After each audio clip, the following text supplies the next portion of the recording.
লিটন ভাই, ঠিক আছে। আচ্ছা, আজকে কালকের পরীক্ষার উপর বেসিস করে আজকে আমাদের কাইন্ড অফ রিভাইজড ক্লাস। আমরা অলরেডি টপিকগুলো ইতিমধ্যে শেষ করেছি, তবে কিছু প্রবলেম দেখা দিয়েছে। কয়েকটা ম্যাথ বলেছিলেন, সেই ম্যাথগুলো আমি আজকে স্লাইডে অ্যাড করে দিয়েছি সলিউশন হিসেবে। আর আমি যে হোমওয়ার্কগুলো দিয়েছিলাম সেখানে দু একটা ম্যাথের প্রবলেম হয়েছিল, দ্যাটস ওয়াই আমি সেই সমাধানগুলো নিয়ে আসছি। ইন্টারেস্ট রেশিও এবং বোর্ডের উপর আজকে আমরা আরো কিছু ম্যাথ করবো, যাতে এই টপিকগুলো আরো বেটার ক্লিয়ার হয়। এবং আজকে এখানে যে তিনটা টপিক আছে, বলে রাখা ভালো যে এই টপিকগুলো কিন্তু যে কোনো প্রকার কম্পিটিটিভ এক্সামের জন্য যারা আইবি স্ট্যান্ডার্ড ফলো করে অনেক বেশি ইম্পর্টেন্ট। স্পেশালি আমার মনে হয় ইন্টারেস্ট তো আসেই, আসলে রেশিও এবং প্রপোর্শন অনেক বেশি ইম্পর্টেন্ট। তো আমি আরো কিছু ম্যাথ এখানে দেওয়ার চেষ্টা করেছি, কিছু সলভ দিয়েছি। সলভ হয়তো আপনারাও করতে পারেন, এমন না যে করতে পারেন না, কিন্তু পরীক্ষার হলে যেটা হয় যে হুট করে ম্যাথগুলো দেখার পরে মাথা কাজ করে না কোন বইটা আগালে সহজে মিলবে। এইগুলো নিয়ে আমাদের কাজ করা বেসিক্যালি এই শর্ট কোর্সে। আমরা ম্যাথের মধ্যে চলে যাচ্ছি। ওকে ফাইন, দেখেন এটা আমি আগের দিনের মতনই কন্টিনিউ করেছি, আপনাদের জন্য সূত্রটা এগেইন দিয়েছি। তবে আমার মনে হলো যে এই যে সি নম্বর যে সূত্রটা আগের স্লাইডে দেখবেন, যে এটাকে আগের স্লাইড বলতে লাস্ট যে ক্লাসটা নিয়েছিলাম ইন্টারেস্টের, ওই ক্লাসে দেখবেন এখানে আমি আই দ্বারা ডিনোট করেছিলাম। পরে মনে হলো যে আই দ্বারা ডিনোট না করে আমি চাইলে এখানে পি এফ দিতে পারি, এটা মনে হয় বেটার হয়। অর্থাৎ পি এফ মানে ফাইনাল, পি ফাইনাল মানে হচ্ছে ফাইনাল প্রিন্সিপাল। আমরা জানি যে চক্রবৃদ্ধির যে সূত্রটা আমরা জানি, চক্রবৃদ্ধি মুনাফা, এই সূত্রে কিন্তু প্রতি বছর সেই টাকাটা চক্রবৃদ্ধি হারে বাড়তে থাকে এবং সেটা প্রিন্সিপালে পরিণত হয়। এই জন্য আমি এটা ফাইনাল প্রিন্সিপাল হিসেবে পিএফ দিয়েছি। আর পি আই মানে হচ্ছে পি ইনিশিয়াল, অর্থাৎ হচ্ছে ইনিশিয়াল প্রিন্সিপাল। এইভাবে ডিনোট করলে মেবি আরেকটু সুবিধা হয় আপনাদের জন্য অঙ্ক করার ক্ষেত্রে। এটা নতুন কিছু না, আপনি চাইলে আয়ও দিতে পারেন, কোনো প্রবলেম নাই, খালি পরিচয়টা জানলে হলো।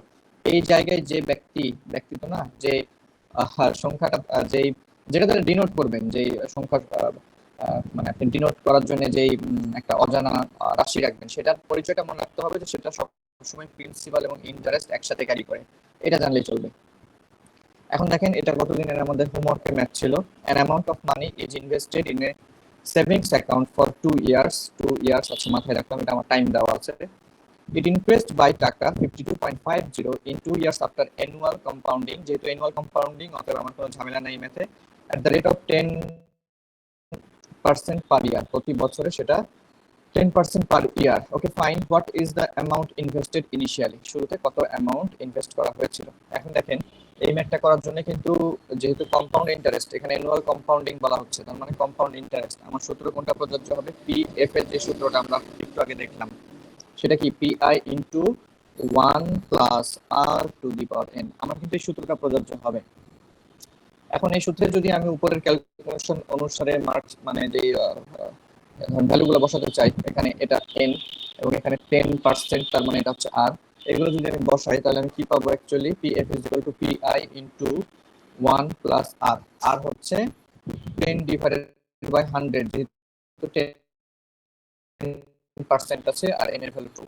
এতটুকু যদি বসান, দেখেন এই যে ভিতরে যে ক্যালকুলেশন, অর্থাৎ আমি এতটুকু কথা বলছি, লাল অংশ দ্বারা গোল করলাম, এটাকে কিন্তু সরাসরি আমি আর কখনোই ক্যালকুলেশন করি না আমার লাইফে, আমি ডাইরেক্ট 1.1 বসাই দিই। আপনি যতবারই লসাগু করবেন না কেন, একটু সাইডে করে দেখাচ্ছি ব্যাপারটা। এটা হচ্ছে 100 প্লাস 10 বাই 100 আসবে নিশ্চয়ই লসাগু করলে। যখন এটা আসবে তখন নিশ্চয়ই 110 বাই 100 আসবে, যদি 0 0 কাটেন 11 বাই 10 আসবে, ঠিক আছে। এবং 11 বাই 10 মানে হচ্ছে 1.1। এই এতগুলো ক্যালকুলেশন করে সময় নষ্ট করার কোনো দরকার নাই।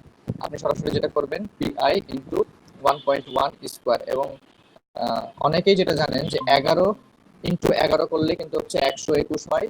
এবং 121 যেহেতু আপনি এখানে দশমিকটা ইগনোর করলেন, এখানে কিন্তু আপনাকে সেটা বসাই দিতে হবে, দশমিকটা হচ্ছে দুইটা ঘরের আগে বসবে, 1.1 হবে। তো পিআই ইজ ইকুয়াল টু, আপনি এরপরে লিখতে পারেন 1.21, এটা লিখতে পারেন। পিএফ ইজ ইকুয়াল টু, দেখেন আমি এদের মধ্যে একটা সম্পর্ক তৈরি করলাম। আর এগুলো কিন্তু আমি পরীক্ষা হলে, আমি যদি নিজে পরীক্ষা দেই, আমি কিন্তু এই লাইনগুলো জাম্প মারবো, এই ক্যালকুলেশনগুলো ডান পাশে। এগুলো কিছু জিনিস আপনাকে মাথার মধ্যে রাখতে হবে আগে থেকেই। এখন আমি এই দুটোর মধ্যে ক্যালকুলেশন কেন তৈরি করলাম, কারণ উপরে একটা কথা আছে যে কথা এদের মধ্যে একটা ক্যালকুলেশন দেয়, ইট ইনক্রিজড বাই টাকা 52.50 ইন 2 ইয়ার্স। তার মানে এই যে পিআই, সেটা পিএফ এ পরিণত হয়েছে কত? 2 বছরে। অর্থাৎ আমি বলতে পারি যে পিএফ মাইনাস পিআই যেহেতু বৃদ্ধি পেয়েছে, ইট ইনক্রিজড বাই মানে সেটা আমরা বিয়োগফল হিসেবে বলতে পারি, সেটা হচ্ছে 52.50। এখন দেখেন যে আপনি পিএফ এর পরিবর্তে আপনি লিখতে পারবেন এই অংশটুকু, পিএফ এর পরিবর্তে ওই অংশটুকু যদি আপনি লিখেন পিএফ এর পরিবর্তে, তাহলে পিআই, আচ্ছা এর পাশে আমি 1.21 সামনে নিচ্ছি, একই ব্যাপার, minus pi is equal to 52.50, that's mean 0.21 pi is equal to 52.50, এবং এর যদি আপনি ক্যালকুলেশন করেন পি ইজ ইকুয়াল টু আপনি 250 কাছাকাছি কিছু একটা পাবেন, 250 আমার অপশনে আছে। এই জাতীয় ক্যালকুলেশন বাকিগুলো আপনি ভাগ করে চেক করে নেবেন। যাদের ভাগে প্রবলেম হয় তাদের একটু বলি যে ধরেন suppose pi is equal to 52.50 divided by 0.21। এখন অনেকে বলবেন যে হ্যাঁ এরকম ক্যালকুলেশন আসলে একটু কনফিউশন হয় আপনার ভাগ করতে, তখন কি করবেন, উপরে লব হরকে 100 দ্বারা গুণ করে নেবেন। 100 দ্বারা গুণ করলে কিন্তু এরকম একটা ব্যাপার আসবে। এখন এটা যখন আসবে 21 দ্বারা, অ্যাকচুয়ালি আপনি 21 দ্বারা ভাগ করছেন হচ্ছে 5250, অর্থাৎ 5250 কে। এটা খুব দ্রুত আপনি এই ছোট বাচ্চাদের মতনই যদি আপনি ভাগ করেন সহজেই হবে। 21 দুগুণে এখানে হচ্ছে 42 বসাবেন, 10 নম্বরে, এখানে 5 নম্বরে 5, এই যে দেখেন 5 ইন্টু 21 যদি করেন 105 আসবে, বরাবর জিরো থাকে, জিরোটা এখানে বসে যাবে। এই সিম্পল জিনিসটা কিন্তু অনেক সহজে করা যায়। তারপর আমি এখানে করে দেখালাম যে এভাবে দশমিক আসলে ঘাবড়ানোর কিছু নাই। দশমিক ভ্যানিশ করার জন্য যত দ্বারা গুণ করতে হয় লব হরকে সেম সংখ্যা দ্বারা গুণ করবেন। 1 নম্বর অঙ্কটা শেষ। এটা আমার কতদিন হোমওয়ার্কে দেওয়া ছিল। 2 নম্বর ম্যাথটা দেখেন, এখানে বলা হচ্ছে যে Runa took a loan of taka 1200 with simple interest for as many years as the rate of interest. এখানে একটা খুব সুন্দর মার্কা যাচ্ছে, with simple interest, okay fine, but for as many years as the rate. আচ্ছা, as many years as the rate মানে হচ্ছে বছর সংখ্যা এবং রেট সংখ্যা সমান, অর্থাৎ বছর যদি ধরেন আর হয় বা এন হয়, তাহলে রেটও আর বা এন, বা ধরেন এটা যদি 4 হয়, 4% হয়, তাহলে ইয়ার হবে হচ্ছে 4, এটা বোঝাচ্ছে। এটা যদি 4% হয়, এটা হবে 4, এই জিনিসটা বোঝাচ্ছে, কথার কথা। এখন আমি যেহেতু জানি না, আমি ধরে নিলাম যে আমার time is equal two rate is equal two হচ্ছে সেই অজানা সংখ্যা, সেটা হচ্ছে আর। আচ্ছা, যদিও এখানে রেটটাকে ঠিক আর বলা যাবে না, রেট যখন বলবো তখন সেটাকে আর পার্সেন্ট বলতে হবে, আর টাইম যখন বলবো তখন সেটাকে আমরা আর বলতে পারবো। রেটের ক্ষেত্রে একটা পার্সেন্ট যুক্ত হবে, আমরা জানি কেন পার্সেন্ট যুক্ত হয়। এত পর্যন্ত ওকে। এখন দেখেন বলা হচ্ছে যে Runa took a loan of taka 1200, তার মানে এটা কিন্তু তার, আমি বলতে পারি মূলধন বা প্রিন্সিপাল, এবং শি পেইড টাকা 432, ঠিক আছে। এটা হচ্ছে কিন্তু তার নিশ্চয়ই আই বা হচ্ছে ইন্টারেস্ট। শি পেইড মানে তাকে, এখানে অ্যাকচুয়ালি হওয়া উচিত ছিল she paid, okay fine, no problem, এটা ঠিকই আছে। শি, যেহেতু সে লোন নিয়েছিল, তাহলে তাকে এখানে একটা ইন্টারেস্ট দিতে হবে। তাহলে আমরা জানি I is equal to P N R, এই সূত্রটা আমাদের জানা। এখন দেখেন আই এর ভ্যালু হচ্ছে 432, অর্থাৎ 432, পি এর ভ্যালু হচ্ছে 1200 ইন্টু এন, এন এর ভ্যালু হচ্ছে 4 ইন্টু আর এর ভ্যালু হচ্ছে 4%। 4, ও সরি 4 তো আমি, সরি এই 4 তো হচ্ছে আমার কাল্পনিক ধরে নেওয়া, এগুলো তো আর বসাইতে হবে, এগুলো হচ্ছে আর বসাইতে হবে। তাহলে এটা আর ইন্টু এখানে আমরা বসাতে পারি আর ডিভাইডেড বাই 100। কেন বসালাম আর ডিভাইডেড বাই 100? কারণ আর পার্সেন্ট মানে হচ্ছে আর ডিভাইডেড বাই 100, আর স্কোয়ার পাবেন, এর পাশে আপনি 432 পাবেন। এই 12 দিয়ে যদি 432 কে ভাগ দেন, তাহলে আপনি বরাবর 36 পাবেন, ইজিক্যাল টু আর স্কোয়ার, আর ইজিক্যাল টু 6। এই ম্যাথগুলো আগে থেকে প্র্যাকটিস করা থাকলে দেখবেন খুব 30 সেকেন্ডের মধ্যে অন্তত এই ম্যাথগুলো সলভ হয়ে যায়। ওকে, নেক্সট ম্যাথে চলে যাই। দেখেন এখানে বলা হচ্ছে যে 6000 টাকা এটা 7200 টাকায় পরিণত হয় 4 বছরে, at a certain rate of simple interest rate, আমরা জানি না সেটা কত, আর পার্সেন্ট ধরে নিলাম। ইফ দ্য রেট বিকামস, যে রেটটা ছিল যেটা আর পার্সেন্ট, সেটা কত হয়, দেড় 1.5 টাইমস হয়ে যায়। মানে আগে যদি সাপোজ এটা 1 থাকে, এরপরে সেটা 3/2 হয়ে যাবে। 3/2 মানে সবাই জানেন 1.5 এ বোঝায়। The amount of same principal in 5 years will be, এখানে যে 6000 টাকা ছিল সেটা ওই সেম প্রিন্সিপালটার কথাই বলা হচ্ছে, মানে এই 6000টাই 5 বছর পরে কত হবে, যদি সে এই আমার যেটা ইনিশিয়াল সিম্পল ইন্টারেস্ট ছিল সেটা যদি 1.5 টাইমস করা হয়। এটাও কিন্তু একটা সিম্পল অঙ্ক, কিন্তু এখানে আমার ইন্টারেস্টটা বের করে নিতে হবে। কিভাবে করব? দেখেন 6000 টাকা কিন্তু 4 বছরে 7200 টাকা হয়। তার মানে এই যে 7200 থেকে যদি আপনি 6000 বাদ দেন, এই 1200 টাকায় কিন্তু আপনি 4 বছরে ইন্টারেস্ট পাচ্ছেন। এই জিনিসটা কিন্তু ইন্টারেস্ট, 4 ইয়ার্স এর এটা হচ্ছে একটা ইন্টারেস্ট, এটা কিন্তু ইন্টারেস্ট। ওকে, এটা ইন্টারেস্ট। 4 বছরে যদি ইন্টারেস্ট হয় এটা, তাহলে 1 বছরে অ্যাকচুয়ালি আপনি যেহেতু সিম্পল ইন্টারেস্ট, তার মানে প্রতি বছরের সমান সমান ইন্টারেস্ট পেয়েছেন। তাহলে 1 ইয়ারের ইন্টারেস্ট কত? 1 বছরের ইন্টারেস্ট হচ্ছে 1200 divided by 4 is equal to 300। 1 বছরে নিশ্চয়ই 300 ইন্টারেস্ট পাওয়া গেছে। এখন দেখেন আমার আয়ের ভ্যালু জানা, আই ইজ ইকুয়াল টু আমি পাইলাম 300, আমার প্রিন্সিপাল হচ্ছে 6000, এবং যেটা আমার রেট, রেট আমাকে বের করতে হবে। রেট যেহেতু অজানা, আমি ধরলাম যে I is equal to P N R. তো আয়ের এখান থেকে দেখেন আয়ের ভ্যালু হচ্ছে আমার 300 ইন্টু পি এর ভ্যালু হচ্ছে আমার 6000 ইন্টু এন। এন এর ভ্যালু হচ্ছে এটা 1 বছরের হিসাব, কারণ আমি উপরে যে 300 টাকাটা বের করলাম এটা কিন্তু 1 বছরের কথা বলেছি। তাহলে এখানে অবশ্যই এন এর ভ্যালু কিন্তু 1 বসাবো, হলেও 4 বছর বসাইতে যাই না। ঠিক আছে, 4 বছর বসাতে যান না। হ্যাঁ, আপনি চাইলে এই 1200 বসাইতে পারতেন। সেক্ষেত্রে আমি যদি অঙ্কটা আরেকভাবে করতাম, এই ক্ষেত্রে আমার n ইজ ইকুয়াল টু 1, আর আমি যদি n ইজ ইকুয়াল টু 4 নিতাম, তখন কিন্তু i ইজ ইকুয়াল টু 1200 আসতো। অ্যান্সার কিন্তু সেম, অর্থাৎ 1 ইয়ার না আনলেও হতো, একই কথা। আচ্ছা, এবং r এর ভ্যালুটা আমার অজানা। এই আপনি যদি এটা ক্যালকুলেশন করেন, দেখবেন r ইজ ইকুয়াল টু আপনি পাবেন হচ্ছে 5%। আর ইজ ইকুয়াল টু পাবেন 5%, এবং এই রেটটা 1.5 টাইমস হয়, অর্থাৎ 1.5 times of R is equal to, নিশ্চয়ই এটাকে 1.5 গুণ যদি করা হয়, মনে মনে করেন, সবকিছু হাতে কলমে করা লাগবে না, 7.5% হবে। এখন 7.5% আমার কিন্তু প্ল্যাটফর্ম রেডি। এই 7.5%কে এখন যেটা করবেন যে এই রেটের জন্য 6,000 টাকা 5 বছরে কত হবে, আবার একই সূত্র, I is equal to P N R. এখানে আপনি ইন্টারেস্টটা পাবেন। এটা আরেকভাবে করা যায়, এখানে আপনি আই যেটা বের করবেন সেটার সাথে প্রিন্সিপাল যোগ আই করতে হবে। এটা হচ্ছে স্টেপ 1, এটা হচ্ছে স্টেপ 2, এই দুইটা স্টেপ করলে হবে। আপনি আরেকভাবে করতে পারেন, সেটা হচ্ছে সরাসরি আপনি P F is equal to P I into 1 plus R, এভাবে কম্পাউন্ড চক্রবৃদ্ধিটাও করতে পারেন। কারণ এটা চক্রবৃদ্ধি, যদিও 1 বছর, 1 বছর শেষে চক্রবৃদ্ধিও যা, আবার 1 বছর শেষে সিম্পলতা, ডাজেন্ট ম্যাটার। বাট আমি এটা কেন নিলাম, কারণ আমরা জানি, আমরা শুরুতেই দেখে আসছি, এই সূত্রের ভিতরে প্রিন্সিপাল এবং হচ্ছে ইন্টারেস্ট দুইটা একসাথেই আছে। তাহলে আপনি যদি সরাসরি এখানে ইনপুট করেন, তাহলে কিন্তু সরাসরি মানটা চলে আসবে। আশা করি বাকি অংশ আপনারা পারবেন। আইদার এইটাতে যাবেন, এটাতে গেলে আই বের করবেন, আই বের করার পর প্রিন্সিপালের সাথে যোগ দিবেন। যেমন ধরেন এখানে আই আপনি সব ডেটা যদি বসান, মোটামুটি 2250 মতন পাবেন আয়ের ভ্যালু। ঠিক আছে, তাহলে প্রিন্সিপাল হচ্ছে কত, আমার 6000 ছিল প্রিন্সিপাল, যোগ হচ্ছে 2250 যদি করেন 8250 পাবেন। এটা যদি এই পলিসিতে। আর এখানে যদি করেন, তাহলে এটাকে আমি স্কিপ করলাম এই লাইনটা, তাহলে পিআই হচ্ছে আমার ইনিশিয়াল ছিল 6000, যোগ 1 প্লাস আর এর ভ্যালু হচ্ছে 7.5%, 7.5 divided by 100 to the power 1। জাস্ট এই কাজটা করবেন, দেখবেন যে এটা তো অ্যান্সার মিলে যাবে। নেক্সট ম্যাথটায় চলে আসি। 4 নম্বর ম্যাথটা দেখেন, এ সাম অফ টাকা 8000 উইল অ্যামাউন্ট টু 8820 টাকা in 2 years if the interest is calculated every year. The rate of compound interest, এখানে কিন্তু কোশ্চিনে বলাই আছে সরাসরি কম্পাউন্ড ইন্টারেস্ট বের করতে হবে। তার মানে আপনার এখানে কিন্তু সূত্র যেটা লিখবেন সেটা I is equal two PNR হওয়া যাবে না। ঠিক আছে, সেটা সূত্রটা হতে হবে আমার যে পি এফ সূত্র P I into 1 plus R to the power N. আমার এই সূত্র দিয়ে আগাতে হবে। এখন এখানে কি কি ভ্যালু দেওয়া আছে দেখেন, ইনিশিয়াল টাকাটা দেওয়া আছে, অর্থাৎ পিআই কিন্তু 8000।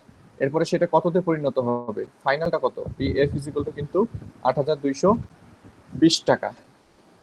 দেখেন এখানে টাইমকে আমরা এন দ্বারা প্রকাশ করি এই ম্যাথের ক্ষেত্রে, সেই টাইমটা কিন্তু 2 ইয়ার্স। এবং ইন্টারেস্টটা আমার জানা নাই, তাই আমি ধরলাম রেট অফ ইন্টারেস্ট হচ্ছে আর ধরলাম। এখন দেখেন আমাকে তো এটাই বের করতে বলেছে, অবশ্য এই যে ইন্টারেস্টই বের করতে বলেছে, আর বের করতে হবে। এখন আমি এখানে সবগুলা ভ্যালু বসাই। পিএফ এর ভ্যালু হচ্ছে 8820 টাকা, পিআই এর ভ্যালু হচ্ছে 8000 টাকা, 1 প্লাস এই আর এর ভ্যালুটাই জানি না, আরটা যতই হোক সেটা আর বাই 100 লিখবো, কারণ অজানা। আমরা আবারও বলছি আর পার্সেন্ট, সেটা আর পার্সেন্ট মানে হচ্ছে আর বাই 100, তাই সরাসরি আমরা এখানে আর বাই 100 লিখলাম, আর এন এর ভ্যালু লিখলাম 2। এখন দেখেন এটা ক্যালকুলেশনটা দেখাবো। এইখানে এই ম্যাথটা আমাকে একজন আপনারা এটা কি এই ম্যাথটাই মনে হয় দিয়েছিলেন এখানে, সরি, এটা যদি আমার দেওয়া হয় তাহলে মনে হয় ক্যালকুলেশনের প্রবলেমের কথা বলছিলেন, যে এইখান থেকে আর বের করতে সমস্যা হচ্ছে, কারণ ভিতর থেকে একটা জিনিস বের করে নিয়ে আসতে হচ্ছে, কিভাবে করা যায়। তো আমি, যিনি পাঠিয়েছিলেন তিনি ক্লাসে লাইভে আছেন কিনা জানি না, পরবর্তীতে আপনারা যেটা আপনাদের রেকর্ড দেওয়া হয় সেখান থেকে দেখতে পারেন। কিভাবে আগাবেন সেটা আমি দেখাই দিচ্ছি। দেখেন 1 plus R divided by 100 square. আমরা যেটা করলাম যে বাম পক্ষে এটা ভাগ করে নিয়ে আসলাম। এখন এখান থেকে দেখেন এই যে উপরের যেটা লব আর নিচের যেটা হর, দুইটাই কিন্তু 20 দ্বারা বিভাজ্য। এটা আপনাকে দেখে কিন্তু গেস করে নিতে হবে যে কিছু একটা দ্বারা তো বিভাজ্য, এত বড় জিনিস নিয়ে তো কাজ করা যাবে না। 20 দ্বারা যদি ভাগ করেন উপরে 441 পাবেন, আর নিচে হচ্ছে বরাবর 400 পাবেন। হ্যাঁ, ভাগ করে টেস্ট করে নিতে পারেন, তবে এই জাতীয় অঙ্ক অবশ্য দেখলে গেস করা যায় যেটা 441 হবে। কিভাবে একটু পরে বলছি। দেখেন এপাশে কত আসবে, তাহলে আমি এপাশে 1 plus R to the power, sorry 1 plus R divided by 100 to the square লিখলাম। এখন উভয় পক্ষকে আমি বর্গমূল করব। দেখেন 441 যেটা আছে 441, এটা কিন্তু 21 কিন্তু স্কোয়ার হতে পারে, এবং নিচে হচ্ছে 20। আমি কি করলাম, বাম পক্ষকে বর্গমূল করলাম, তাহলে ডান পক্ষকে বর্গমূল করব। তাহলে 1+r/100। দেখেন আমার কিন্তু স্কোয়ার চলে গেছে, এখন কিন্তু ম্যাথ ফ্রি হয়ে গেছে। এখন এখান থেকে আমি যদি পারাপার করি, r/100 লিখতে পারি 1 - 21/20। এখান থেকে দেখেন যদি 20 আমার লসাগু করি, তাহলে আমি একটু ভুল লিখেছি, 1টা মাইনাস হবে, এটা হচ্ছে, এটা হবে। কারণ আমি ধরে নিচ্ছি যে এই 1টাকে আমি পাশে পাঠাইলাম। তাহলে দেখেন 21 - 20 হচ্ছে 1/20 পাবেন। ফাইনালি দেখেন যে r = 1/20 × 100 পাবেন। তার মানে এখানে আপনি পাবেন কত হচ্ছে 5%। এটাকে গুণ 100 থাকে, সেটাকে আমরা সরাসরি 5% করতে পারি। ওকে, দেখেন আর এর ভ্যালুটা পাওয়া গেছে 5%। তো এই ক্যালকুলেশনে যার প্রবলেম হচ্ছিল তিনি যেটা করতে পারেন যে এইখানে এইখানে আপনাদের একটা প্রবলেম হবে যে কত দ্বারা ভাগ করে ছোট করা যাবে। মাথায় রাখবেন যে ডান পাশে যেহেতু স্কোয়ার আছে, যে কোনো ভাবেই এখানে যে সংখ্যাটা আছে কোনো না কোনো কিছুর, আচ্ছা লাল কালি দ্বারা গোল করছি, এটা কোনো না কোনো ভাবে কোনো কিছুর বর্গমূল, বর্গ আকারে আছে, সেটাকে বর্গমূল করে এখানে নিয়ে আসতে হবে। এটা ম্যাথ করতে করতে আপনারা নিজেরাই বুঝবেন যে অ্যাকচুয়ালি কি থাকতে পারে। কয়েকটা ম্যাথ করলেই দেখবেন ঘুরে ফিরে সিলেক্টেড কিছু জিনিস আছে। যেমন ধরেন 169, এই সংখ্যাটা কিন্তু হচ্ছে 13 স্কোয়ার, মানে 13কে স্কোয়ার করলে এটা পাওয়া যায়। তবে কোথাও যদি 169 দেখেন, আপনারা যেমন বুঝতে পারেন যে বর্গমূল করলে 13 হবে, ঠিক সেই রকম 441 কিন্তু 21 স্কোয়ার। ওকে, এরপর আমি এই রিলেটেড আরো ম্যাথগুলো করে দিলাম যেগুলো হাতে ছিল। আমি এবার মিক্সচার রেশিও প্রপোর্শনে চলে আসলাম। আচ্ছা, মিক্সচার রেশিওতে যে হোমওয়ার্কগুলো দিয়েছিলাম, একজন জানিয়েছেন তার এই ম্যাথগুলো করতে প্রবলেম হচ্ছে। তো এই আমি আমার মতো আপনাদেরকে সলভ করে দেওয়ার চেষ্টা করবো, যেন আপনারা একটু সহজে ব্যাপারটা বুঝতে পারেন। আচ্ছা, আমার এখানে আজান হচ্ছে, তো আমি 1 মিনিটের একটা বিরতি নিচ্ছি।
ওকে, দেন আমরা এগেইন কন্টিনিউ করি এখান থেকে। দেখেন এই ম্যাথটাতে একজন সমস্যার কথা জানিয়েছেন যে এই ম্যাথগুলো বুঝতে প্রবলেম হচ্ছে। আমি হোমওয়ার্কের ম্যাথগুলোর জন্য প্রথম ম্যাথটা করে দিচ্ছি। দেখেন, two vessels two vessels contain mixtures of milk and water in the ratio of 4:9 in the first vessel and in the ratio 2:7 in the second vessel.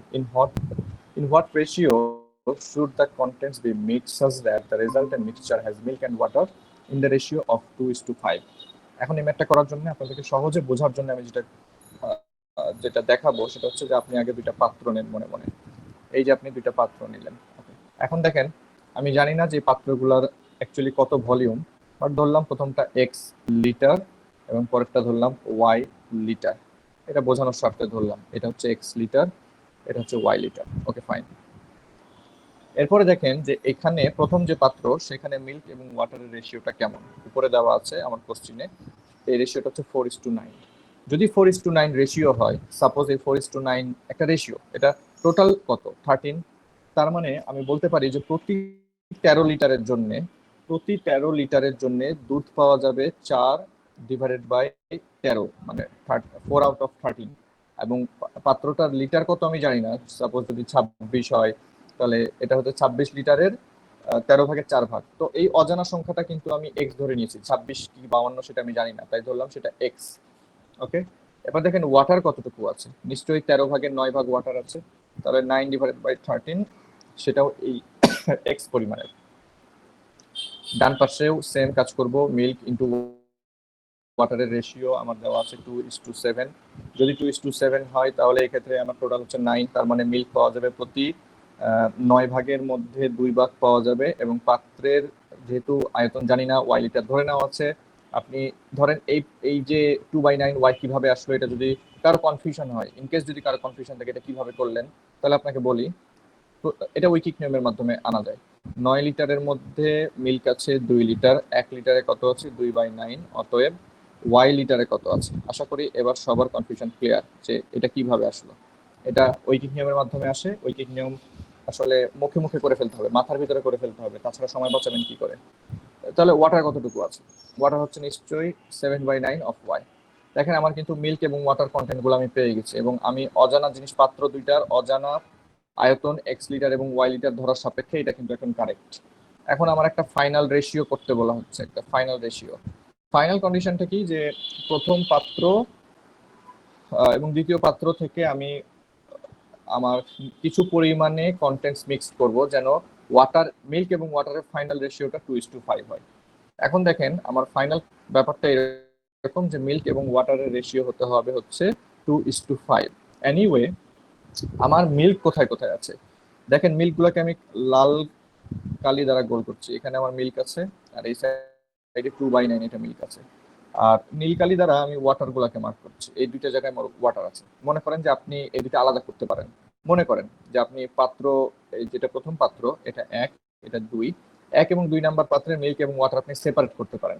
এখন যদি সেপারেট করতে পারতেন তখন আপনি নিশ্চয়ই বলতেন যে আপনার টোটাল মিল্ক কন্টেন্ট হচ্ছে 4x/13। আচ্ছা, এই 4x/13 এটাকে চাইলে 4x/13 লেখা যায়। ওকে, যোগ আপনি আরেকটা বলতে পারেন যে এপাশে হচ্ছে 2y/9, এটাও কিন্তু আমার মিল্ক। এই দুটো হচ্ছে আমার টোটাল মিল্ক। এবং নিচে আমি লিখতে পারি 9x/13 যোগ 7y/9, এটা কিন্তু আমার টোটাল হচ্ছে ওয়াটার যেটা। ঠিক আছে, এখন এইটা রেশিও হতে হবে 2/5। দেখেন আমি এই লাইনটা যে লিখলাম এটা সবাই ক্লিয়ার কিনা, এই যে এই কোয়েশনটা কি সবার ক্লিয়ার কিনা।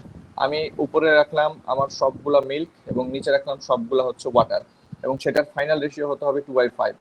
এখন দেখেন এক্স আর ওয়াই যেহেতু আমার অজানা, এই ক্যালকুলেশনটা সলভ করলেই কিন্তু আমার এক্স এবং ওয়াই এর একটা রেশিও চলে আসবে। আপনি যদি এটা সলভ করেন তাহলে আপনি পরের লাইনে ধরেন আগে লসাগু করতে হবে। লসাগু করলে 13 আর 9 লসাগু কত হবে, 13x9, 13 ইন্টু যদি 10 করতেন তাহলে হতো 130, তাহলে 13 এবং 9 এর গুণফল হবে 117। তার মানে উপরে 100, ব্যাপারটা এরকম হবে যে 117, তাহলে 4 ইন্টু, আচ্ছা আমি এটা বোঝানোর সাপেক্ষে করছি, পরীক্ষার হলে কিভাবে করবেন, তাহলে 9x4 হবে। অর্থাৎ 13 দ্বারা যখন 117কে ভাগ করবেন 9 পাবেন, আবার 9 দ্বারা 117কে ভাগ করলে 13 পাবেন। এটা কিভাবে বুঝলাম, কারণ এই দুইটা হচ্ছে মৌলিক সংখ্যা, দুইটা মৌলিক সংখ্যার লসাগু দ্বারা যদি এটাকে ভাগ করেন অপোজিটটাই পাবেন সবসময়। তাহলে এটা হবে 36 এক্স যোগ আরেকটা হবে হচ্ছে 2y, যেটা সেটাকে আপনি লিখতে পারবেন 26y।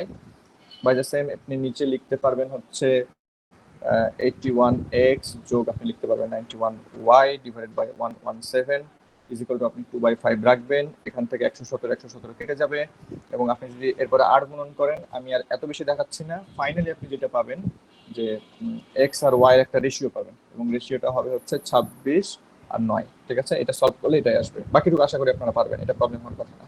তো যেটা প্রবলেম হবে এই ইকুয়েশনটা ধরা আর এই যে ছকটা তৈরি করে নেওয়া, এটাতে মনে হয় আপনার যিনি ম্যাথটা পাঠিয়েছিলেন তার প্রবলেম হয়েছিল। পরের ম্যাথটাতে চলে আসি। এটা খুবই সিম্পল একটা ম্যাথ, আমার হোমওয়ার্কে ছিল, তাই আমি সলভ করে দিচ্ছি। এটা নিয়ে অবশ্য কারো কোনো কমপ্লেন পাই নাই, একটু শর্টে করে দিচ্ছি। যে এখানে আপনার টি দুই ধরনের প্রথমত আছে, 126 এবং 135 টাকা পার কেজি, এবং 3 নাম্বার একটা ভ্যারাইটি, সেটার সাথে মিক্স করবেন, ধরে নেন সেটা এক্স টাকা কেজি। এখন এগুলো আপনি আবার মিক্স করতে পারবেন 1:1:2 রেশিওতে। তার মানে আপনার যখন ধরেন আমার অজানা ডেটা, আমি জানি না যে কোনটা কতটুকু আছে, বাট আমি আমার সুবিধার্থে বললাম যে টোটাল দেখেন আমার যেহেতু রেশিও 1:1:2, তার মানে আমার টোটাল রেশিও হচ্ছে 1+1+2 মানে 4। মানে প্রতি 4 ভাগের মধ্যে 1 ভাগ থাকবে হচ্ছে 126-এরটা, 1 ভাগ থাকবে 135-এরটা, আর 2 ভাগ থাকবে হচ্ছে এই এক্সটা। তাহলে এইভাবে বলা যায় না যে 4 ভাগের 1 ভাগ যে প্রথমটা থাকবে, প্রথম ভ্যারাইটি, সেটার দাম আবার 126 টাকা কেজি। এটা পরিমাণ কত সেটা কিন্তু অজানা, এক্স এর মাধ্যমে সেটা বের করে নিয়ে আসবো। দেখেন এরপরে 4 ভাগের 1 ভাগ থাকবে কিন্তু দ্বিতীয়টাও, এবং সেটার কেজি হচ্ছে 135 যোগ আমি জানি না যে পরেরটার কতটুকু আছে এক্স, বাট আমি এটা তো শিওর যে সেটা 4 ভাগের 2 ভাগ পরিমাণে থাকবে, এবং সেটার কেজি হচ্ছে এক্স টাকা কেজি। Okay fine. এখন আপনি যখন এই তিনটা মিক্স করে ফেলবেন, তখন কিন্তু সেটার কেজি দাঁড়ায় হচ্ছে 153 টাকা। দেখেন এইখানে কিন্তু আপনার ইকুয়েশন ফর্ম হয়ে গেছে। এই ইকুয়েশনটা ফর্ম করতে পারে আসল কথা। এখন এটাকে যদি আপনি সলভ করেন, তাহলে finally x is equal two পাবেন হচ্ছে আপনি 175.5। আমি আর এটা ইকুয়েশন সলভ করে দিলাম না, শুধু ইকুয়েশনটা ফর্ম করে দেখালাম। এরপরের ম্যাথটা দেখেন, 3 নাম্বার যে ম্যাথটা, how many kilograms of sugar costing 9 per kg must be mixed with 27 kg of sugar costing taka 7 per kg, so that there may be a gain of 10% by selling the mixture at taka 9.24 per kg. আচ্ছা, এই অঙ্ক আসলে জটিলতা কিছু ছিল না, maybe আপনারা যে জায়গায় প্রবলেম হচ্ছে আপনার বা আপনাদের, সেটা হচ্ছে এই 9.24টা নিয়ে। দেখেন এখানে একটা কথা বলা হচ্ছে যে এটা গেইন করার পরে এই দামে বিক্রি হয়, এটা গেইন করার পরে এই দামে বিক্রি হয়। তার মানে 10% গেইন ইজ ইকুয়াল টু এই 9.25। 10% গেইন মানে হচ্ছে নিশ্চয়ই 110% দামে সেটা বিক্রি হচ্ছে, এবং সেটা হচ্ছে 9.24, সরি 9.25 বলেছিলাম, হলে 9.24 হবে। তাহলে দেখেন 1% is equal to 9.24 divided by 110%, অর্থাৎ 100% ইজ ইকুয়াল টু, এটা যদি আপনি ক্যালকুলেশন করেন 9.24 ইন্টু 100 ডিভাইডেড বাই 110, এটা কাটেন, এখানে যদি ক্যালকুলেশন করেন কত পাবেন? আচ্ছা, ফাইনাল অ্যান্সারটা যেটা পাবেন 8.4 পাবেন। এটা ক্যালকুলেশন করে নেবেন, ঠিক আছে? এটা ক্যালকুলেশন আর এখানে দেখাচ্ছি না। অ্যাকচুয়ালি তার মানে 10% যদি গেইন না হতো, তাহলে এটার সেলিং প্রাইস থাকতো 8.4। এই জিনিসটা আমার জানলেই চলবে। গেইন করার পরে কততে বিক্রি হচ্ছে সেটা কিন্তু আপনাকে একটা বিভ্রান্ত করার ডেটা দেওয়া আছে। আপনি যদি এই 9.24 নিয়ে কাজ করেন, তাহলে আপনার কিন্তু ম্যাথ ভুল হয়ে যাবে। এখন দেখেন আগের অঙ্কের মতন এখানে সেম ইকুয়েশন ফর্ম হবে। মনে করেন যে আপনার টোটাল এই যে 9 টাকা পার কেজি, সেটা এটারই চাওয়া হচ্ছে যে how many kilograms of sugar costing 9 টাকা পার কেজি। আমি ধরলাম যে হাউ মেনি কিলোগ্রামসটা হচ্ছে এক্স কেজি। তার মানে দেখেন 9 ইন্টু এক্স, এক্স কেজি 9 টাকা করে, তাহলে টোটাল ভ্যালুটা আমি পেয়ে গেলাম।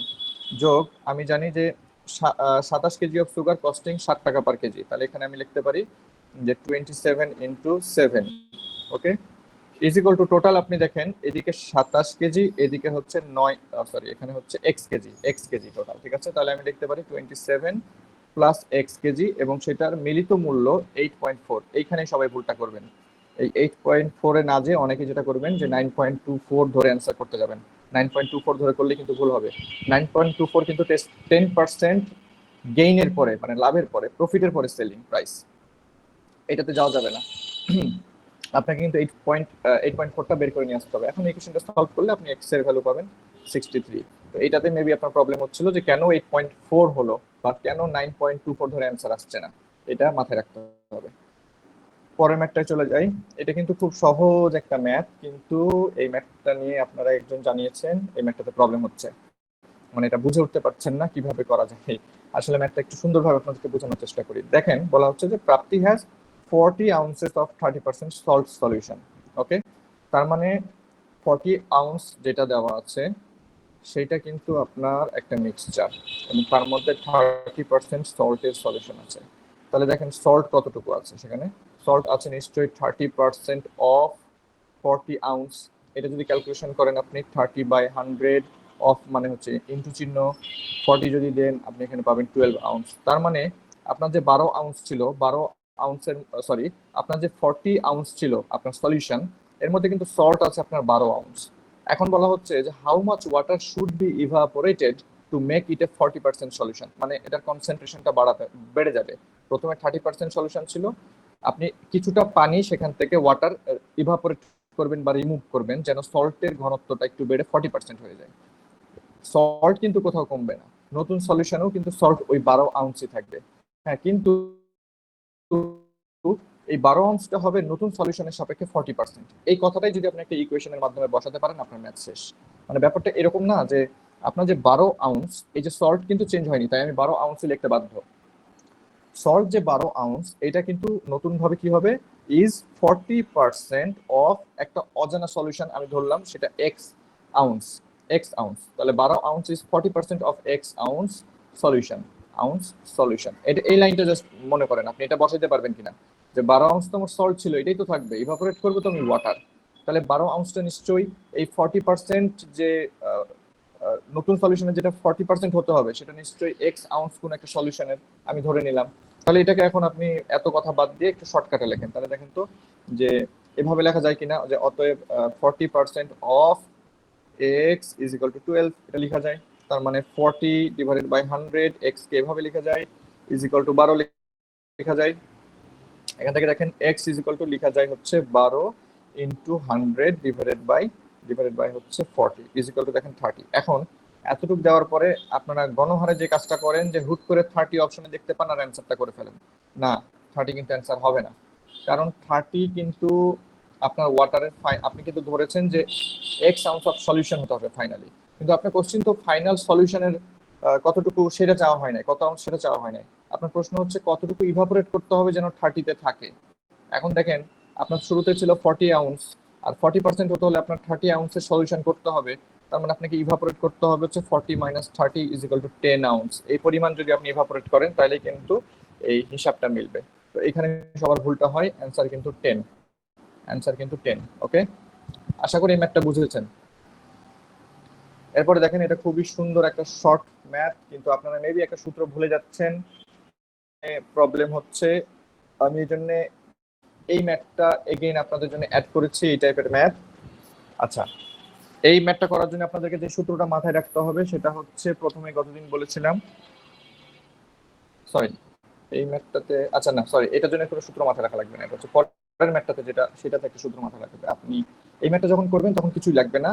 The salaries of A B C are in ratio 1:3:4। এখন আমরা জানি না যে সেটা কত, আর যেহেতু পার্সেন্টে আছে তাই আপনার অন্য কিছু ধরা লাগবে না। ধরেন এ এর স্যালারি 100, এখানে 1, তাহলে এখানে যেহেতু 3 রেশিওতে তাই এটা হয়ে যাবে 300, এটা যেহেতু 4 রেশিওতে তাই এটা হয়ে যাবে 400। আপনি জাস্ট ধরে নেন, ঠিক আছে। লেট স্যালারিজ অফ এ হচ্ছে 100 টাকা স্যালারি, বি এর স্যালারি তাহলে হবে হচ্ছে 300, আর সি এর স্যালারি হবে তাহলে 400।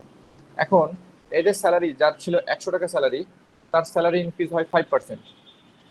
যার স্যালারি হচ্ছে 300 তার হয় 10%, যার স্যালারি 400 তার হয় 15%। এটা কিন্তু ইনক্রিজ, অর্থাৎ নতুন যে স্যালারিটা হবে, অর্থাৎ ধরেন এ প্রাইম নতুন স্যালারি, সেটা কিন্তু 100 প্লাস 5% অফ 100, এইরকম ব্যাপার না? এবং সেটা করলে নিশ্চয়ই 105 ছাড়া অন্য কিছু পাওয়া যাবে না। তাহলে বি প্রাইমটার কেস অনেকটা এরকম যে 300 প্লাস 10% অফ 300 বা 300। তো 10% অফ 300 যখন করবেন তখন কিন্তু সেটা 30 আসবে, আর 300 তো আগে থেকে আছেই, তার মানে এটা হচ্ছে 330 হবে। বাই দ্য সেম একইভাবে যদি আপনি সি প্রাইম বের করেন সেটা আসবে হচ্ছে 460। দেখেন এটা কিন্তু তাদের নতুন স্যালারি, এটা কিন্তু তাদের ইনক্রিজ হওয়ার পরে নতুন স্যালারি। এটা কিন্তু একটা সহজ অঙ্ক।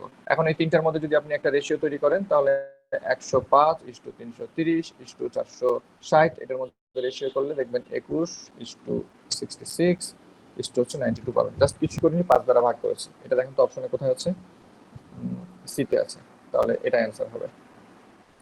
এরপরের ম্যাথটা দেখেন, হ্যাঁ এই ম্যাথের ক্ষেত্রে বলছিলাম যে এরকম ম্যাথে আপনাদের টুকটাক প্রবলেম হচ্ছে।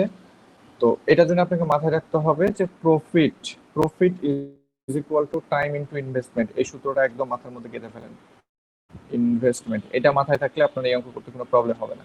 যে কোনো সময় মাথায় রাখবেন যে কে কত সময়ের জন্য মূলধন এবং কত পরিমাণ মূলধন ইনভেস্ট করেছে সেটার উপর ডিপেন্ড করে প্রফিট তৈরি হবে। কেউ যদি 2 মাসের জন্য মনে করেন যে 1000 টাকা ইনভেস্ট করে, তাহলে তার প্রফিট হবে হচ্ছে সাপোজ 2000 টাকার থেকে যেটা আসবে এটা। আর কেউ যদি ধরেন যে 1 মাসের জন্য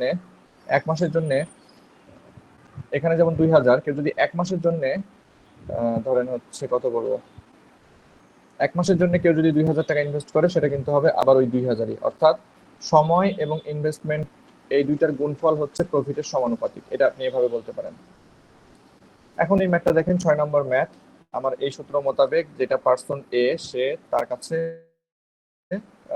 এই সূত্র মোতাবেক যদি আমি বসাইতে চাই, তাহলে A began a business with হচ্ছে taka 85,000। He was joined afterwards by B with taka, B এর টাকার পরিমাণ কম 42,500। For how much period B join. আচ্ছা, ফর হাউ মাচ পিরিয়ড তার মানে এখানে টাইমের একটা রেশিও বা টাইম বের করতে হবে আমাকে। If the profit at the end of the year, এটা কিন্তু খুব ইম্পর্টেন্ট একটা তথ্য দেওয়া আছে। আর divided in the ratio of 3:1, তার মানে প্রফিটের যে রেশিও সেটা কিন্তু 3:1, এটা কিন্তু প্রফিটের রেশিও। তার মানে আমি ধরে নিচ্ছি আমার যে বান্দা এ, সে তার জন্য কি প্রযোজ্য, সে 3 ভাগ প্রফিট পায়, তাই আমি 3 দিলাম। আর যে বি, সে হচ্ছে 1 ভাগ প্রফিট পায়, তাই আমি তাকে দিলাম 1। আচ্ছা, প্রফিটের জায়গায় প্রফিট বসালাম। টাইম, যে at the end of the ইয়ারের যেহেতু প্রসঙ্গ আসছে, তাই যে এ, সে 12 মাস, যেহেতু তাকে নিয়ে শুরু হয়েছে কথা, সে 12 মাস তার এই মূলধনটা খাটাবে এবং তার মূলধনের পরিমাণ হচ্ছে কিন্তু 85,000 টাকা। আর যে বি, তার কিন্তু এখানে বলা হয় নাই, জাস্ট বলা হচ্ছে he was joined afterwards by B by taka 42,500। এখন দেখেন এটা কিন্তু বি পরে আসছে, কতটুকু পরে আসছে আমরা জানি না, আমি এক্স ধরে নিলাম, কিন্তু তার যে মূলধন 42,500 বসালাম। দেখেন আমি কিন্তু উপরের সূত্র মোতাবেক এ আর বি কে বসায় ফেললাম। এখন দেখেন এই দুটার রেশিও কিন্তু ইজিলি বলা যায়, কারণ আমার কিন্তু লাস্ট লাইনে তাদের রেশিও 3:1 বলা আছে। অর্থাৎ 3/1 ইজ ইকুয়াল টু, আমরা বলতে পারি যে 12 into 85,000 divided by X into 42,000। এইটুকু ফর্মেশন করতে পারলেই হয়ে যেত 42,500। এখন এটার অ্যান্সার কত হবে? এটার অ্যান্সার হবে হচ্ছে আপনার এক্স ইজ ইকুয়াল টু 8। এখানে অপশনে আছে, সলিউশন করলে এটাই পাবেন। ঠিক আছে, আশা করি এই সূত্রটা মাথায় থাকলে এই জাতীয় যতই ম্যাথ আসুক না কেন, এই যে প্রফিট, টাইম এবং ইনভেস্টমেন্ট যাই আসুক না কেন পারবেন। খালি মাথায় রাখবেন profit is equal to time into investment, অর্থাৎ P is equal to TI, এভাবে মনে রাখতে পারেন, P is equal to TI এই জাতীয় অঙ্কের ক্ষেত্রে। আচ্ছা, আশা করি এই টাইপের আর কোনো ম্যাথে প্রবলেম হওয়ার কথা না। বোর্ড এবং স্ট্রিমের আমি আরো 3টা ম্যাথ লিখেছি ইম্পর্টেন্ট বলে, অবশ্যই হোমওয়ার্কের সলিউশন সহ। এবং দেখেন বোর্ড এবং স্ট্রিমের প্রথম ম্যাথটা দেখাই, এবং চেষ্টা করবো আজকে আর একটু সহজভাবে যদি আপনাদের এই ম্যাথগুলো দেখানো যায়। A man can row 12 kilometre per hour in still water. একটু আগে সূত্রগুলো দেখে আসি। দেখেন আমি কিন্তু ইউকে সবসময় স্টিল ওয়াটারের ক্ষেত্রে বোটের স্পিড বা কোনো একটা সাঁতারু হলে তার স্পিড বলি, ভি কে আমি সবসময় স্টিমের স্পিড বলি।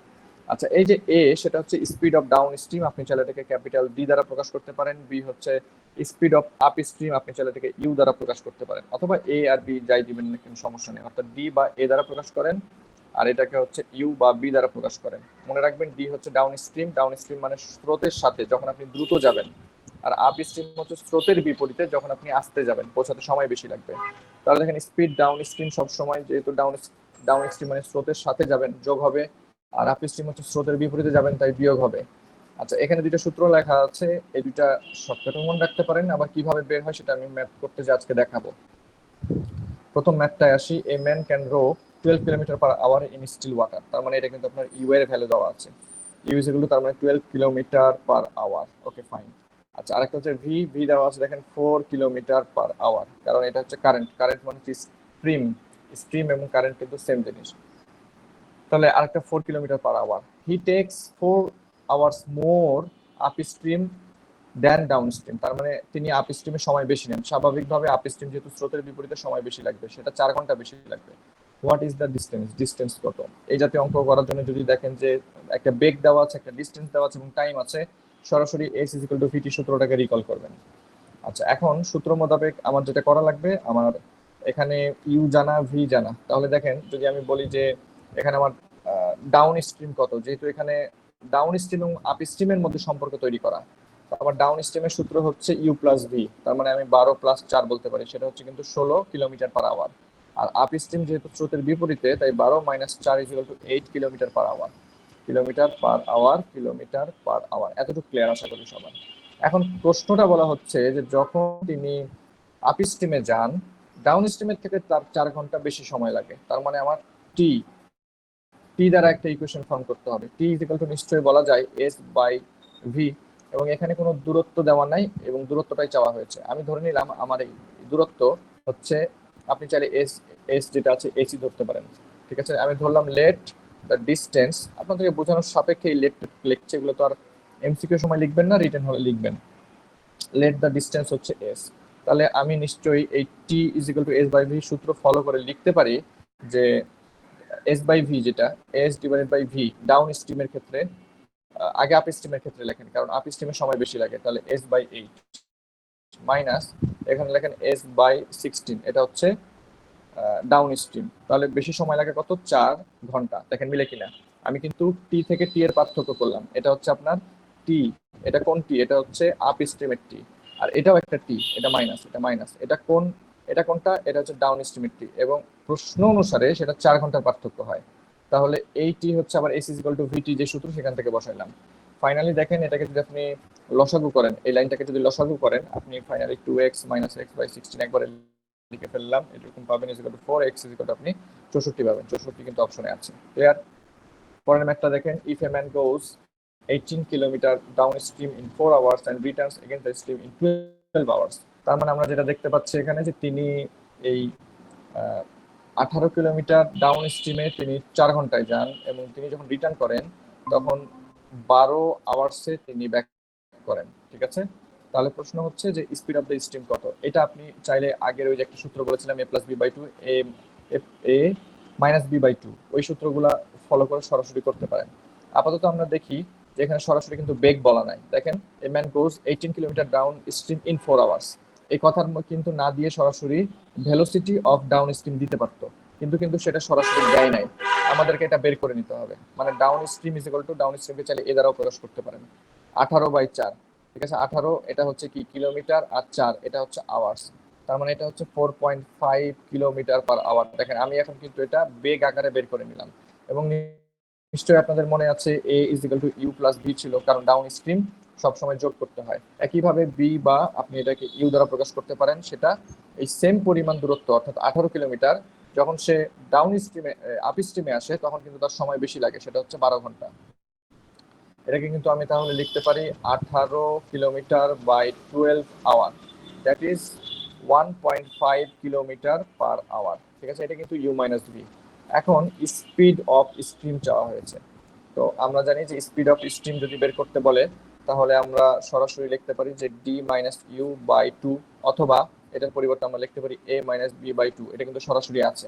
আপনি মানগুলা বসান, আপনি যদি এখানে মান বসান তাহলে এখানে একটা পেলাম 4.5 মাইনাস 1.5 ডিভাইডেড বাই 2, এখান থেকে আপনি পাবেন হচ্ছে 3/2, দ্যাট ইজ 1.5 অপশনে আছে। এখন অনেকে বলতে পারেন যে এ মাইনাস বি বাই টু কেন, কেন আমরা কিভাবে বলতে পারি যে এটা আমার হচ্ছে স্ট্রিমের বেগ কিভাবে পাওয়া যায়। আপনি ভ্যালুগুলো বসান তাহলে ক্লিয়ার হবেন। ধরেন এ এ বা ডি যেটাই বলেন সেটার ভ্যালু কত, ইউ প্লাস ভি মাইনাস, এখানে ইউ ইউ হবে U plus V minus U plus V, এটা বসান। অর্থাৎ আমি এখানে অ্যাকচুয়ালি এই ভ্যালুটা আর এই ভ্যালুটা বসিয়েছি, এটা সূত্রের মাইনাস, ডিভাইডেড বাই টু। দেখেন এখানে যদি আপনি কাটাকাটি করেন তাহলে ইউ আর ইউ কেটে যাবে, 2v/2 হবে ইজ ইকুয়াল টু ভি। তার মানে আপনি যেটা এ মাইনাস বি বাই টু করেছেন সেটা অ্যাকচুয়ালি ভি এর সমান, এবং ভি মানে কি, ভি মানে আমরা জানি সেটা স্ট্রিমের স্পিড, ঠিক আছে। দেখেন এটা আমি চাইলে তাহলে V V is equal two সরাসরি লিখতে পারি A minus B by two. একইভাবে আপনি ইউ ইজ ইকুয়াল টু সরাসরি লিখতে পারেন এ প্লাস বি বাই টু, এটা আপনারা নিজের একবার ক্যালকুলেশন করে দেখবেন, একই কথা সূত্র হিসেবেও মানতে পারেন, যারা ক্যালকুলেশন ভালো তারা বের করে নিয়ে আসতে পারেন। এটা আজকের লাস্ট ম্যাথ, যেহেতু আমাদের সলিউশন ক্লাস, আরো কিছু জিনিস অ্যাড করেছি আপনাদের পরীক্ষা দেওয়ার সুবিধার্থে, এটা একটু টাইম লাগতে পারে এই ম্যাথটাই, ম্যাথটা একটু বোঝারও আছে। দেখেন, a boat can go 40 kilometre down stream and 25 kilometre up stream in 7 hours 30 minutes. তার মানে এখানে কেসটা কি দাঁড়াচ্ছে, সে প্রথমত 40 কিলোমিটার ডাউন স্ট্রিমে যায়, ডাউন স্ট্রিম মানে স্রোতের সাথে, আর 25 কিলোমিটার আপ স্ট্রিম আসে। এই দুইটা ঘটনা কিন্তু ঘটে 7 ঘন্টা 30 মিনিটে একসাথে। আপনি শুধু মনে করেন না যে 25 কিলোমিটারের কথা বলছি আমি 7 ঘন্টা 30 মিনিট। 40 কিলোমিটার ডাউন স্ট্রিম এবং 25 কিলোমিটার আপ স্ট্রিম দুইটা একত্রে 7 ঘন্টা 30 মিনিটের ভিতরে ঘটে। এখন it can go 48 kilometre down stream and 36 kilometre up stream in 10 hours. অর্থাৎ আমার বোঝা যাচ্ছে এই অঙ্কতে দুইটা ইকুয়েশন ফর্ম করার জন্য সব ডেটা দেওয়া আছে। একটা হলো এই এতটুকু নিয়ে একটা আমি ইকুয়েশন ফর্ম করব, আর একটা হচ্ছে 48 কিলোমিটার 36 কিলোমিটার, এই দুইটার জন্য আরেকটা ইকুয়েশন ফর্ম করব। তাহলে আমার এখান থেকে অঙ্ক সলভ হয়ে যাবে। এটা কিন্তু দেখলে বোঝা যাচ্ছে যে দুইটা ইকুয়েশন আসবে। এখন আপনাদেরকে একটু সহজে করে দেই, ধরেন একটু বুঝিয়ে করে দেই। বোটের স্পিডটা আমরা নর্মালি কি ধরি, ইউ ধরি, আর স্ট্রিমের স্পিড আমরা নর্মালি কি ধরি, ভি ধরি। একটা ইউ আর একটা ভি। ওকে, এখন দেখেন প্রথম যে লাইনটা, সেটার জন্য যদি ইকুয়েশন ফর্ম করি, তাহলে 40 কিলোমিটার যায় ডাউন স্ট্রিমে। ডাউন স্ট্রিম মানে আমরা জানি সেটা হচ্ছে ইউ প্লাস ভি, আমাদের ডাউন স্ট্রিম। যোগ দেখেন 25 কিলোমিটার যায় সে আপ স্ট্রিমে, আপ স্ট্রিম মানে হচ্ছে ইউ মাইনাস ভি। এবং এই দুইটা ঘটনা তার ঘটে হচ্ছে 7 ঘন্টা 30 মিনিটে, মানে 7.5 ঘন্টায়। 7.5 ঘন্টা মানে আমরা 15/2 লিখতে পারি। এটা হচ্ছে আমার 1 নম্বর ইকুয়েশন। আচ্ছা, এবার দেখেন যে দ্বিতীয় যে কেসটা, সেখানে কি বলা হচ্ছে 48 কিলোমিটার সে যায় ডাউন স্ট্রিমে মানে ইউ প্লাস ভি, যোগ সে 36 কিলোমিটার যায়, 36 কিলোমিটার যায় সে হচ্ছে আপ স্ট্রিমে মানে ইউ মাইনাস ভি। এখানে তার টোটাল টাইম লাগে 10 আওয়ার। এটা কিন্তু ইকুয়েশন 2। এখন আমি যদি সহজ ভাষায় বলি, এই দুটো ইকুয়েশন যদি আপনি সলভ করেন আপনার অ্যান্সার চলে আসবে। কিন্তু এখান থেকে ইকুয়েশন সলভ করতে সবার একটা প্রবলেম যে হ্যাঁ এরপর কিভাবে করব। আপনার যে কোনো কিছু একটা মিলাইতে হবে। আমার মনে হয় এগুলোতে আমরা তো নর্মালি কি করি, 1 নম্বর ইকুয়েশনকে এত দ্বারা, 2 নম্বর ইকুয়েশনকে এত দ্বারা গুণ করে যোগ বিয়োগ করি, এরকম কিছু একটা করি যাতে কোনো একটা অংশ কেটে যায়। এখন আমার মনে হয় যে আপনি 1 নম্বর ইকুয়েশনকে আপনি যদি ধরেন 6 দ্বারা গুণ করেন, আর 2 নম্বর ইকুয়েশনকে যদি 5 দ্বারা গুণ করেন, তাহলে কিন্তু সহজ হবে। যেমন 1 নম্বর ইকুয়েশনকে আমি চাচ্ছি আপনি এটাকে গুণ করেন হচ্ছে 1 নম্বর ইকুয়েশনকে 6 দ্বারা গুণ করেন। কেন 6 দ্বারা যদি গুণ করেন, আচ্ছা একটা কাজ করি, এটাকে একটু নিচে নামাই নিয়ে আসি, একটু দাঁড়ান, একটু নিচে নামাই নিয়ে আসলাম। এখন দেখেন 1 নম্বর ইকুয়েশনটাকে যদি আমি 6 দ্বারা গুণ করি, সেটা কিন্তু উপরে কত হবে, 240 divided by U plus V হবে, যোগ 125 কে 6 দ্বারা গুণ করলে 150 divided by U minus V is equal to, এ পাশে 6 দ্বারা গুণ করলে 6×90 ভাগ 2 মানে 45 পাবেন। ওকে, এটাকে আপনি 3 নম্বর ইকুয়েশন ধরেন। আর 2 নম্বর ইকুয়েশনকে আপনি যদি 5 দ্বারা গুণ করেন ইন্টু 5, এটা আপনি পাবেন উপরে 5 দ্বারা গুণ করলে কিন্তু 5×48 মানে 240 পাবেন। এই যে দেখেন আমি মিলাই ফেলেছি একটা অংশ। ইউ প্লাস ভি পাবেন, যোগ 36কে যদি 5 দ্বারা গুণ করেন তাহলে 180 divided by U minus V পাবেন। আর 45কে যদি 5 দ্বারা, এখানে কি আগে থেকে 45 ছিল নাকি ভুল করে, সরি এটা 45 না 10 ছিল, এটাকে যদি 5 দ্বারা গুণ করেন আপনি পাবেন হচ্ছে 50। এটাকে আপনি ধরেন হচ্ছে 4 নম্বর ইকুয়েশন। তাহলে আপনার 3 এবং 4 নম্বর ইকুয়েশন রেডি। আপনি এখন 4 নম্বর ইকুয়েশন থেকে যদি 3 নম্বর ইকুয়েশনটাকে বাদ দেন, তাহলে যেটা হবে, আচ্ছা এখানে আমি নিচে নিচে লিখি, এভাবে না লিখে, কারণ আমি আবারও তার নিচে 3 নম্বর ইকুয়েশনটা লিখছি। তাহলে 240 divided by U plus V যোগ 150 divided by U minus V is equal to 45। এটা হচ্ছে 3 নম্বর ইকুয়েশনটা আমি আবার লিখলাম আপনাদেরকে বোঝানোর সুবিধার্থে। বিয়োগ করব, বিয়োগ দিলাম, বিয়োগ দিলাম, বিয়োগ দিলে দেখেন এই দুটো ধপাস করে কেটে যায়। এবং এখানে কত থাকে, 180 divided by U minus V minus 150 divided by U minus V is equal to 5। এখানে একটা সুন্দর লসাগু হয়, ইউ মাইনাস ভি এর 180 থেকে মাইনাস 150 হবে ইজ ইকুয়াল টু 5। ডান পাশে উপরে লিখছি, তার মানে আমি বলতে পারি 30 divided by U minus V is equal to আমার আসবে হচ্ছে 5। তার মানে আমার ইউ মাইনাস ভি আসবে হচ্ছে 6। ইউ মাইনাস ভি এর ভ্যালু, যেটা ইউ মাইনাস ভি এর যে ভ্যালুটা আসবে আপনার যে কোনো একটা ইকুয়েশনে ইউ মাইনাস ভি এর জায়গায় বসায় ফেলেন। ধরেন আপনার এখানে 2 নম্বর যে ইকুয়েশনটা, এই 2 নম্বর ইকুয়েশনটাকে একটু লাল কালি দ্বারা গোল করে দেই। এখানে দেখেন 2 নম্বর ইকুয়েশনে ইউ মাইনাস ভি এর এই জায়গায় ভ্যালু যদি 6 বসান, তাহলে পুরাটা কত আসবে, 36 আসবে। এবার নীল কালি দ্বারা এতটুকু গোল করছি, এটার ভ্যালু আসবে 6।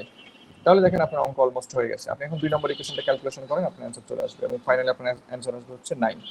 এই হচ্ছে অঙ্ক। তো আপনাদের আরো কিছু প্রবলেম সলভ করে দিলাম।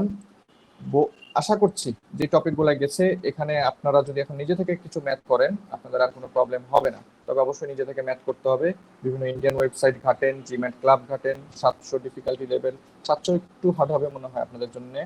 650 ডিফিকাল্টি লেভেলে করতে পারেন। আবার যদি মনে করেন এটা ঝামেলা মনে হচ্ছে তাহলে সরাসরি ইন্ডিয়ান ওয়েবসাইটগুলো ফলো করেন। মোটামুটি এই ম্যাথগুলো দেখবেন ঘুরায় ফিরে আছে সব ওয়েবসাইটে, আবার এগুলো থেকে আসে। আমাদের এই 3টা হট টপিক গেল, এবং ফাইনালি আমাদের আর 2টা ক্লাস থাকবে, সেটা লাস্ট পরীক্ষার যেটা টপিক সেই অনুসারে। আজকের ক্লাসে পর্যন্তই। কারো যদি আরো কোনো প্রবলেম থাকে সেটা যেভাবে আপনারা যে মাধ্যমে জানান সেভাবে জানাবেন, আমি সেগুলো কভার করার চেষ্টা করবো নেক্সট ক্লাসে। তাহলে ক্লোজ করে দিচ্ছি আজকের মতো। ওকে, আল্লাহ হাফেজ।